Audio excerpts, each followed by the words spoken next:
Mangwanani Malelepo Vukenjani Kleklas Vana Ve Africa. It is Friday the 16th of May and we'd like to welcome you to Africa Good Morning, your trusted window into the stories shaping our continent.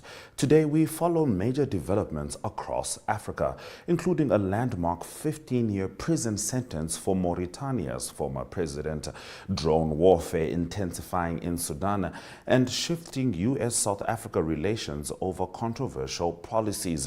We also highlight Namibia's efforts in energy training, infrastructure upgrades, and a creative push through the Bank Windhoek Triennial. Plus, we zone in on a South African teen breaking barriers in a historically exclusive sport.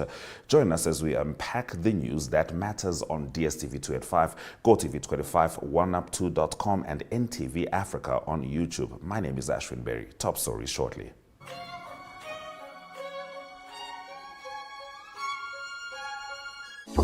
Taking flight has never been easier.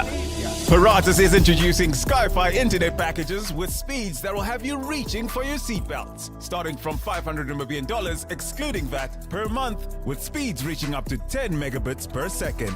There's even a prepaid option where you can top up your Sky-Fi internet for just $15 Namibian per gigabyte.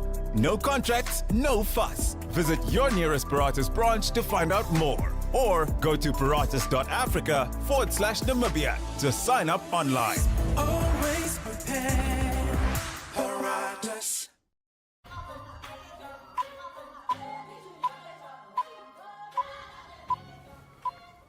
Let's get into our top stories. A Mauritanian appeals court has sentenced ex-President Mohamed Ould Abdelaziz to 15 years in prison and imposed a $3 million fine, increasing his earlier 5-year sentence from 2023. Once a military general who seized power through coups and ruled from 2009 to 2019, Aziz was found guilty of money laundering and illicit self-enrichment, having allegedly accumulated over $70 million while in office. His legal team claims the charges are politically motivated following a fallout with his successor, President Mohamed Ould Sheikh Ghazouani. The trial, seen as a landmark in African anti-corruption efforts, also cleared 6 top officials but upheld a 2-year sentence for Aziz's son-in-law and dissolved a foundation run by his son.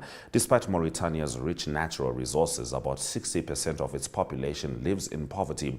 Aziz's conviction could signal a shift in accountability for African leaders, though it remains contentious in a country still solidifying democratic governance.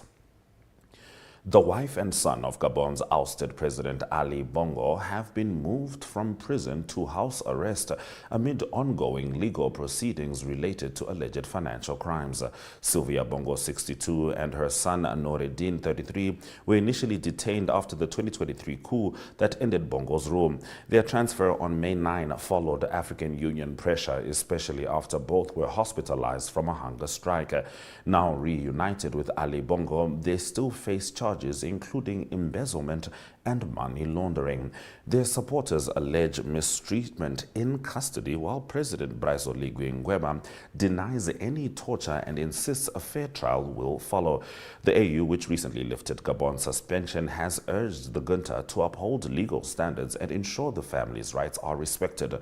A former Bongo ally turned critic, Alain Claude Billy Bainze, welcomed the move but warned it should not be mistaken for mercy, urging transparency and justice in the looming trial. Sudan's civil war has entered a new and dangerous phase as the Rapid Support Forces (RSF) unleash a series of drone attacks on key infrastructure in Port Sudan, previously considered a safe haven. These strikes have disrupted power and water supply, shocked the army, and shifted the conflict's dynamic toward remote warfare. Analysts describe the RSF strategy as shock and awe, showcasing their ability to strike deep behind enemy lines using kamikaze drones and sophisticated sophisticated Chinese-made UAVs. The war, now in its third year, has devastated the country, with both the RSF and Sudanese armed forces accused of war crimes. Foreign involvement is intensifying, with allegations that the UAE supports the RSF and Iran arms the SAF. The attacks have rattled regional actors and raised concerns about Red Sea security and humanitarian operations. Experts warn that without diplomatic intervention, the war, fueled by advanced drone technology, could continue for decades. The United States has officially withdrawn from the upcoming G20 summit to be hosted in South Africa, citing serious concerns over the country's land expropriation law. The Trump administration has accused South Africa of racially targeting white landowners, particularly Afrikaner farmers, through policies that allow land redistribution without compensation. This decision, confirmed by the National Security Council, suspends all U.S. government agency involvement in the summit, which is set for November under the theme Solidarity, Equality, Sustainability. South Africa has firmly rejected the allegations, denouncing them as politically driven and rooted in misinformation. The move escalates long-standing tensions between Washington and Pretoria, particularly after President Trump launched a controversial refugee program for white South African farmers, labeling them victims of racial persecution. The arrival of the first group of Afrikaner refugees in the U.S. has sparked global backlash, with critics noting the discriminatory inconsistency in refugee policies. Meanwhile, over 1,000 white South Africans have reportedly shown interest in relocating to the United States, and President Cyril Ramaphosa will be in the USA next Wednesday. Makhosazana Nkosi Dlomo, a 19-year-old from South Africa, is blazing a trail in the world of tent pegging, a traditional cavalry sport historically dominated by white middle-class riders. As the only black participant in the country and the only registered black female competitor in sub-Saharan Africa, Nkosi is determined to preserve and revolutionize the sport. Her passion runs deep as she aims not only to represent but also to diversify and modernize the image of tent pegging. Despite being an outsider in a niche elite discipline, she brings determination and pride to her role as a competitor and pioneer. Her presence challenges stereotypes and opens doors for more inclusive representation in equestrian sports. Nkosi envisions a future where tent pegging is accessible to all, not reserved for a privileged few. Through her efforts, she hopes to spark broader interest and ensure the sport thrives for generations to come, no longer sidelined but celebrated. Those have been our top stories on Africa Good Morning. Shortly, we'll be looking at the news from Namibia from the week. But first, the weather.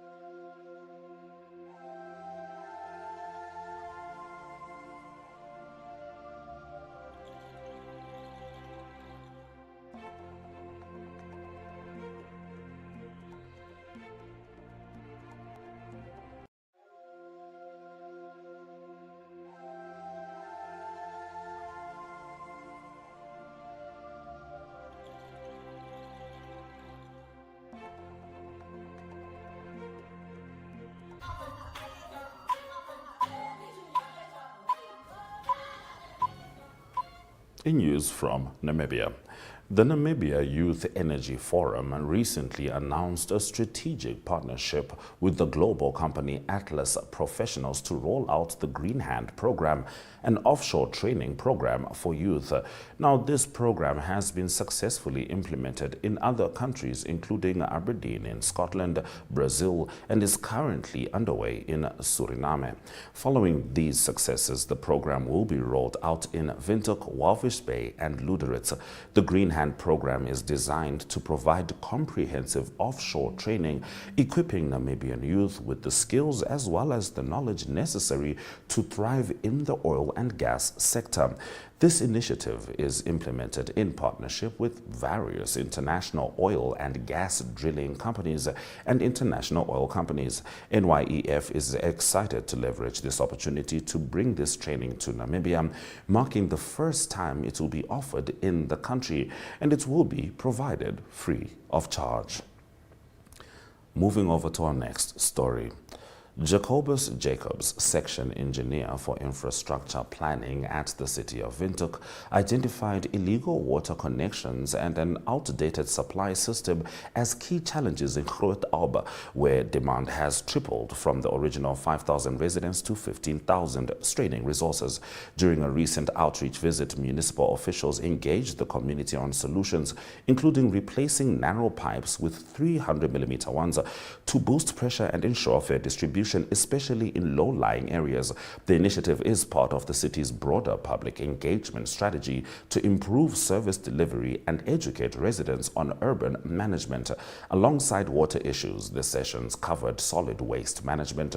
The Farm Okukuna agricultural project was also one of them. All right, let's have a look at the video in the next story before I come back and describe it. We are able to drive our own policy and research. Number two, share best practices in screening, treatment, as well as survivor care. I mentioned at the Interest conference where I spoke, as well as the Prime Minister spoke, and we highlighted the importance of collaboration in driving these changes and driving this data, because oftentimes we, although within the same region, work in isolated groups and then begin to replicate data and then begin to prolong research, whereas our fellow countries have already done some research, and whereby we ought only to partner and hold hands in order to move forward. Number three, identify funding priorities as well as implementation gaps. And then number four, last but definitely not least, chart a clear path forward with coordinated national and cross-border interventions. Let us be clear that regional cooperation is not merely aspirational. And I wish to highlight that there is a tendency of listening to the speeches and it's sounding very cliche, but I wish to highlight that it is strategic and it is the key to unlocking a future where every man, regardless of geography or income, has access to life-saving care. And it starts with us today. Director of Proceedings, our vision should be moving from silence to a strategy in which we envision a region where prostate cancer is no longer. So that was Namibia's Minister of Health and Social Services, Dr. Esperance Luvendao, speaking at the Southern African Prostate Cancer Summit, which has been running at the University of Namibia and will be running until the 17th of May. Now, moving on to our next story, the NIPDB has announced that foreign companies have provided over 60,000 jobs. Let's hear from the CEO. Actually, when we started around about 2015, we had significant fiscal space and we are undergoing consolidation. So yes, while the budget of government can be used as a lever to grow the economy, that lever, if you use it without actually growing the economy, it's not sustainable. And therefore, then the formula was we need to increase investments, whether they are direct, foreign direct, or local investment. We need to increase investment with a focus on how can those investments also enable us to export. Because if we grow investment but we continue to import more than we are exporting, we are still going to be in trouble. So then we say, therefore, it's important to have the private sector play a role. Private sector investment contribute significantly to economic development. Now, in a bid to foster national conversation on identity and to nurture creative talent, Bank Windhoek and the National Art Gallery of Namibia launched the 2025 Bank Windhoek Triennial, the country's largest and most prestigious art competition. Unveiled at a ceremony in Windhoek, the sixth edition of the Triennial will explore the theme Namibian identity, the linework of a country's contours and wealth. The competition is set to award $50,000 to the overall winner alongside the rare opportunity to stage a solo exhibition at the National Art Gallery of Namibia. The second and third prize winners will receive $35,000 and $25,000 respectively, with additional career development support provided by the gallery. Now, this year's edition also introduced a focused category for emerging artists under the age of 35, who will be integrated into the National Art Gallery's established Emerging Artists Program. Now, Bronwyn Moody at the launch, who is Bank Windhoek's head of stakeholder engagement, corporate social responsibility and sponsorships, described the triennial as a convergence of Namibian creative energy. Here she is in her own words. It is an honor to stand here today at this remarkable gathering, the Bank Windhoek Triennial, a celebration that brings together minds, hands and hearts from across the land of the brave, which is Namibia. Here she is, such a beautiful art piece. The Triennial is more than just an exhibition for us at Bank Windhoek. It is a mirror held up to society, reflecting our collective journey with endless possibilities. This platform is also where bold ideas take shape, and emphasis on bold from all the previous competition I've seen, where tradition meets innovation and the universal language of creativity speaks louder than ever. As a proud Namibian bank, Bank Windhoek, let me emphasize, as your 100% only Namibian bank, Bank Windhoek has been the title sponsor of the National Art Gallery of Namibia's largest exhibition, the Bank Windhoek Triennial, since inception in 2008. So those have been some of the stories which are stemming from Namibia. You are still with Africa. Good morning. Let's have a look at the economic indicators before we come back with the economic news.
Now, as fuel affordability becomes increasingly important and global economic uncertainty, Business Insider Africa has compiled a list of the 10 African countries with the lowest fuel prices, and this is for May 2025 based on data from global petrol prices. Now, Libya does lead the ranking, and this is with an astonishingly low price of 0.027 per litre.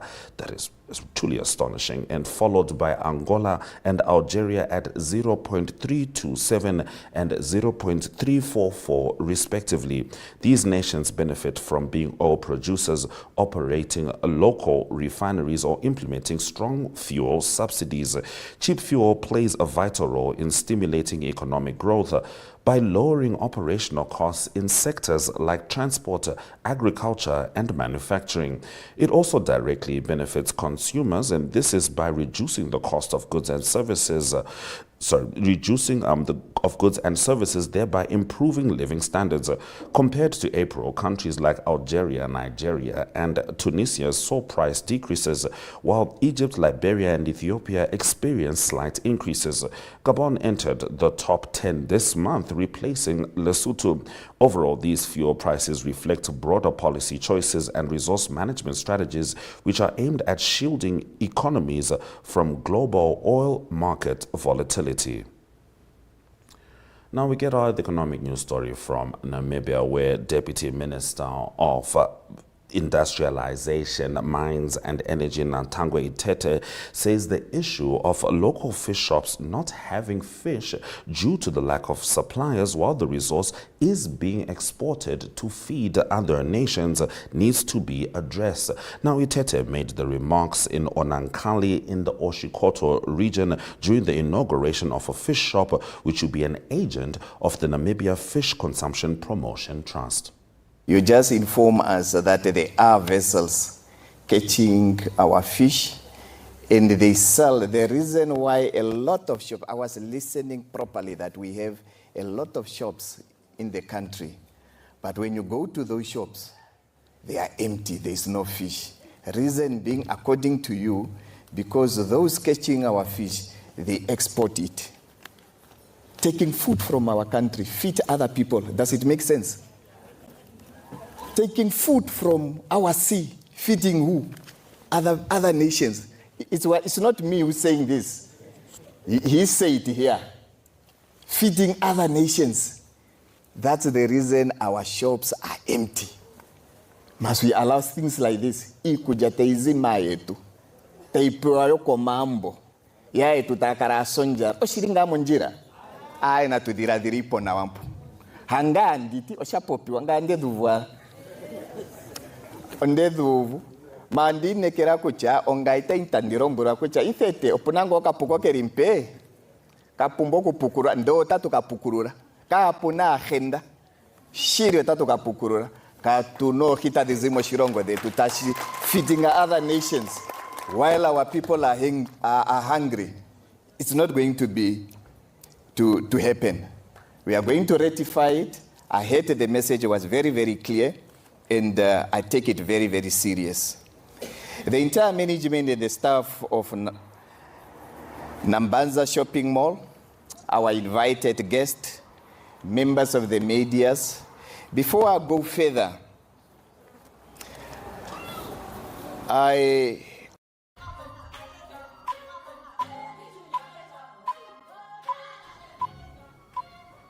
Thank you very much for joining us on Africa Good Morning on Friday, the 16th of May. These are some of the stories we looked at. Mauritania's former president Mohamed Ould Abdel Aziz sentenced to 15 years for corruption. Gabon transfers wife and son of former President Bongo to house arrest. Drone attacks raise stakes in new phase of Sudan's civil war. White House orders U.S. boycott of G20 summit in South Africa. I don't want it to die, the teen black pioneer preserving cavalry sport. Top 10 African countries with the lowest fuel prices in May 2025. And Libya at the top of that with 0.0327 a litre. Truly something to aspire to. DSTV 2 at 5, GOTV 25, 1up2.com, and Network Media Hub is where you can always find Africa Good Morning, as well as NTV Africa on YouTube. From me, Ashwin Bedi, and the Africa Good Morning team, we'll see you next week. Soda Jaganaka.